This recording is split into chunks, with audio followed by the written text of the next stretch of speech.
কৃষক বাঁচলে বাঁচবে দেশ, সবার আগে বাংলাদেশ। দর্শক আসসালামু আলাইকুম। এই মুহূর্তে আমি আছি মুন্সিগঞ্জ জেলার সিরাজদিখান উপজেলার একেবারে প্রত্যন্ত একটি গ্রাম উত্তর রাঙ্গামালিয়ায়। এখানে কিন্তু আমরা দেখতে পাচ্ছি যে নারী পুরুষ সবাই একত্রে কৃষিকাজে ব্যস্ত এবং এখানকার মানুষ অনেক ধরনের পেশায় জড়িত আছেন। আজ আমরা এইখানকার সাধারণ মানুষদের, খেটে খাওয়া মানুষদের মতামত শুনবো আগামী ত্রয়োদশ জাতীয় সংসদ নির্বাচনকে কেন্দ্র করে। আসুন তাহলে শুনি তাদের মুখে আগামী ত্রয়োদশ জাতীয় সংসদ নির্বাচনকে নিয়ে তারা কী ভাবছেন।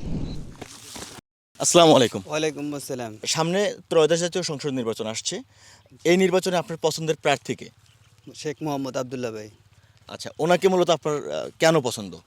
ওনাকে আমাদের পছন্দ, স্কুল ঘাট, কালপাট, পিরিস, মাদ্রাসা, এদিকে ওনার অনেক আছে, অবদান আছে। এর জন্য আমাদের তাদের পছন্দ ওনাদের।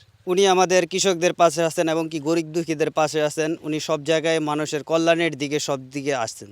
উনি যদি নির্বাচিত হয়, ওনার কাছে কি আপনাদের কোনো চাওয়া আছে? হ্যাঁ, আমাদের চাওয়া আছে যে আমাদের রাস্তাঘাট, কালভার্ট, ব্রিজ, এগুলো যে আমাদের যে সমস্যাগুলো আছে, উনি আমাদের ইনশাল্লাহ আশা করি তার মাধ্যমে আমরা সমাধান পাবো। উনি ভালো লোক।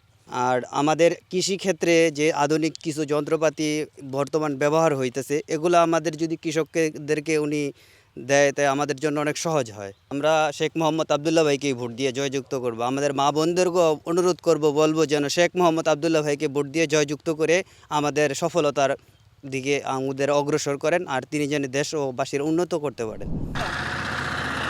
কাকা, আপনার নাম কি? আমার নাম শেখ সিদ্দিক। আচ্ছা, আপনারা জানেন যে সামনের নির্বাচন, আর এই নির্বাচনে আপনার পছন্দের প্রার্থীকে? আবদুল্লাহ ভাই, শেখ আচ্ছা, মোহাম্মদ আবদুল্লাহ ভাই। ওকে। ওনাকে আপনাদের মূলত কেন পছন্দ? উনি খুব ভালো লোক, হ্যাঁ, অনেক উন্নয়ন কাজ করে। উনি সৎ লোক, নামাজি লোক।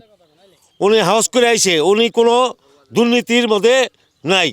উনি ভালো লোক। আমরা আবদুল্লাহ ভাইরে ভালো লোক হ্যাঁ আমরা চাই। আমিও দিব ভোট, আমার সপরিবার লইয়া সবাই আবদুল্লাহ ভাইরে ভোট দেবো। আরও ভোট আমরা হ্যাঁ উন্নয়ন করে দেবো।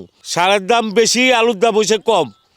আমরা এটা ন্যায্য মূল্যে চাই। মসজিদ, স্কুল, কলেজ এইটু আমরা চাই। হাসপাতাল, আমরা এই যে নদীর পার থেকে গোস্থান পর্যন্ত আমাকে এটা পাকা রাস্তা চাই। কাকা, আপনাদের সাথে একটু কথা বলা যাবে? বলা যাবে। আপনার নাম কি? সাধারণ ব্যাপারী। আপনি তো কৃষি কাজ করেন নাকি? জি।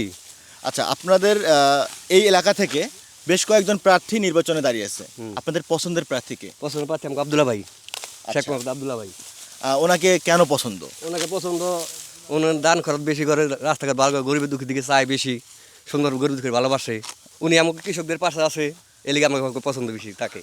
আচ্ছা, আপনাদের কি ওনার কাছে কোনো কিছু চাওয়া আছে? হ্যাঁ, চাওয়া আছে। আমাকে যে নদী পার রোডটা নাই, রোডটা চাওয়া আছে। আর আমাকে কৃষি কাজের জন্য কিছু করে।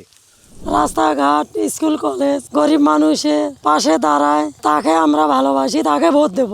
দর্শক, এই ছিল আমাদের আজকের প্রতিবেদন। আমরা শুনছিলাম এই এলাকার সাধারণ মানুষদের, খেটে খাওয়া মানুষদের আগামী নির্বাচনকে নিয়ে তাদের মনের কথা। দেখা হবে অন্য কোনো ভিডিওতে। ভালো থাকবেন। আসসালামু আলাইকুম।